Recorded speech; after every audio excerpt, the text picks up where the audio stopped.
আসসালামু আলাইকুম, সবাইকে স্বাগতম। আইসিটি বিষয়ের এই যে রাজশাহী বোর্ড 2019 সালে যে সৃজনশীল প্রশ্নটি এসেছিল, তো এই প্রশ্নে গ নাম্বারে বলেছিল খ্রিস্টীয় মুক্তির উপহার সামগ্রিক মূল্য বাইনারিতে মোট কত হবে নির্ণয় করো। মানে এই দুইটার বাইনারি করে যোগ করতে হবে। এই যে এখানে কৃষ্টি পিয়াল ও মুক্তি তিনজন আছে না, তো কৃষ্টির উপহার সামগ্রীর মূল্য হচ্ছে 5D7, যেটি হেক্সাডেসিমেলে দেওয়া আছে।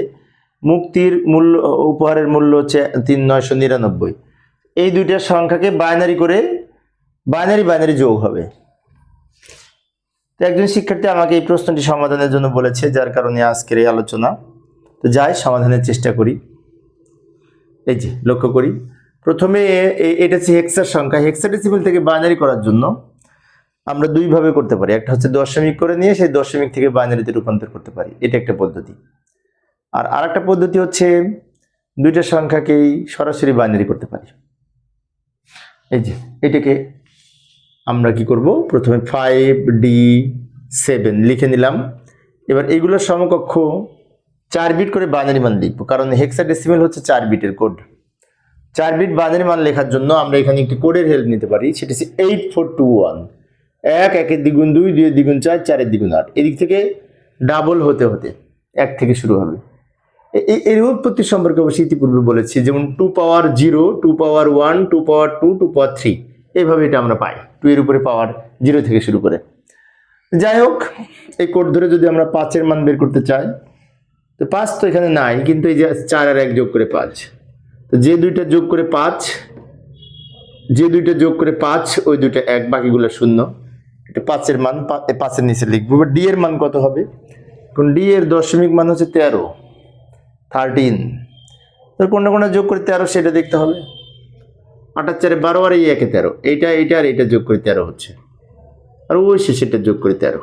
তো এইটা 7 এর মান কত হবে? 7, এই যে শেষে 3টে যোগ করে 7, তো শেষে 3টে 1 হবে। শেষে 3টে যোগ করে 7, তাই শেষে 3টে 1 হবে। যেগুলো যোগ করবো এগুলোর মান 1। এটা 7 এর মান 7 এর নিচে লিখবো। এবার এগুলো একসাথে লিখলেই বাইনারি মান পাবো। সবাই একসাথে লিখে বাইনারি মান পেয়েছি। এখন আমাদের গ নাম্বার প্রশ্নে বলেছিল যে এইটা এবং আর একটা সংখ্যা ছিল, দুইটাকে বাইনারি করে তারপর যোগ করতে হবে, সে কথা বলেছিল। তো একটার বাইনারি মান পেলাম, আর একটা সংখ্যা ছিল 999, ওইটাকেও বাইনারি করতে হবে, কিন্তু ওটাকে এইভাবে না, ওইখানে দশমিক থেকে বাইনারি করতে হবে, কারণ 999 সংখ্যাটি দশমিক ছিল। এই যে এটা দশমিক 10 ভিত্তিক সংখ্যা, এটার বাইনারি যদি করতে হয় 999 লিখে নিলাম। এবার এইখানে এবং নিচে দাগ দিলাম, দেওয়ার পরে এইখানে লিখবো 2। কিছুক্ষণ আগে যেমন আমরা 4 বিট করে বাইনারি মানে রূপান্তর করেছি, এটা হেক্সা থেকে বাইনারি করার নিয়ম কিছুক্ষণ আগে যেটি করলাম। বাট এখন দশমিক থেকে বাইনারি করার নিয়ম হচ্ছে, এই দশমিক সংখ্যাটিকে বারবার বাইনারি সংখ্যার বেস 2 দ্বারা ভাগ করব। ভাগ করে করে ভাগফল এবং ভাগশেষ প্রতিবার আলাদা করব। কিভাবে আমি দেখাচ্ছি। 999কে যদি 2 দ্বারা ভাগ করি তাহলে হবে 499, ভাগফল হবে এবং ভাগশেষ 1 থেকে যাবে। 499কে 2 দিয়ে ভাগ করলে 249, ভাগফল হবে এবং ভাগশেষ 1 থেকে যাবে। এটাকে আবার যদি 2 দ্বারা ভাগ করি তাহলে ভাগফল হবে 124, ভাগশেষ থাকবে 1।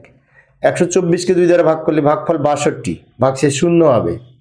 62কে 2 দ্বারা ভাগ করলে ভাগফল 31, ভাগশেষ 0 হবে।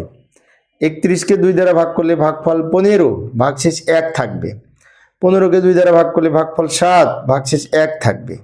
7কে 2 দ্বারা ভাগ করলে ভাগফল 3, ভাগশেষ 1 থাকবে। 3কে 2 দ্বারা ভাগ করলে ভাগফল 1, ভাগশেষ 1। এই 3কে 2 দ্বারা ভাগ করতে যেয়ে অনেক শিক্ষার্থী কিন্তু মিস্টেক করে। তা আমি আবারও বলছি, 3কে 2 দ্বারা ভাগ করে ভাগফল 1, ভাগশেষ 1, বিষয়টি মনে রাখবো। এবার এই 1কে আবার যদি 2 দ্বারা ভাগ করা যায় না, তখন এখানে 0 লিখবো, আর এই 1 শেষে চলে যাবে। এবার নিচ থেকে উপরের দিকে সাজিয়ে লিখলে উত্তর হবে 1 1 1 1 1, 5টা 1, 2টা 0, 3টা 1।